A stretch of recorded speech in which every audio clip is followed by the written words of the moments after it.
பிலிப்பியர் 4:19 நாம் வாசிக்கிறோம்.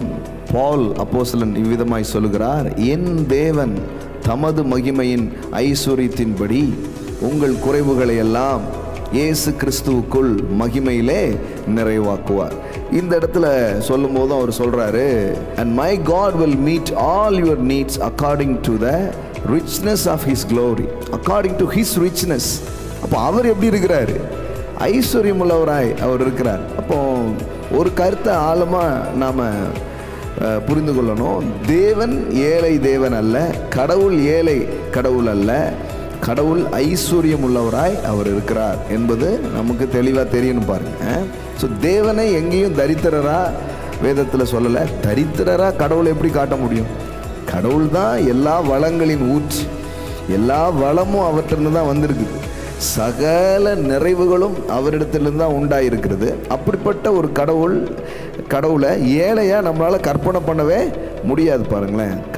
அவரே எல்ஷடாயாக இருக்கிறார், அவரிடத்துல எல்லா வித நிறைவுகளும் இருக்கிறது. அப்போ ஒரு செல்வந்த பயணத்தை நீங்கள் மேற்கொள்ள வேண்டும் என்றால், பண உலகத்திலே நீங்கள் சாதிக்க வேண்டும் என்றால், பொருளாதார பெருக்கத்தை நீங்கள் பார்க்கணும் அப்படின்னு சொன்னால் முதல்ல தேவனை சரியாக பார்க்கணும். ஏன்னா நமக்கு முதல் குழப்பமே அங்கே தான் ஆரம்பிக்கும்.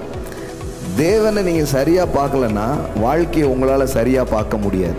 மறுபடியும் சொல்கிறேன், தேவனை சரியாய் பார்க்காத ஒரு நபரால் வாழ்க்கையை சரியாய் பார்க்க முடியாது. தேவன் உங்களுக்கு புரிவார் என்றால் வாழ்க்கை உங்களுக்கு புரியும்.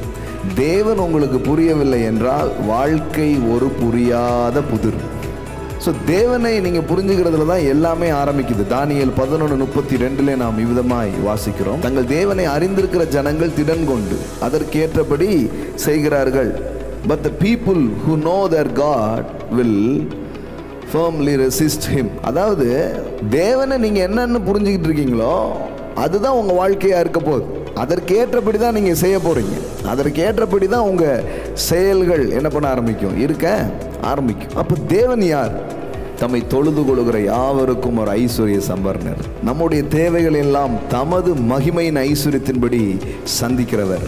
அப்போ இப்படிப்பட்ட ஒரு புரிதல் தேவனை குறித்து நம்ம மனதில் வருவது ரொம்ப அவசியமாக இருக்கிறது.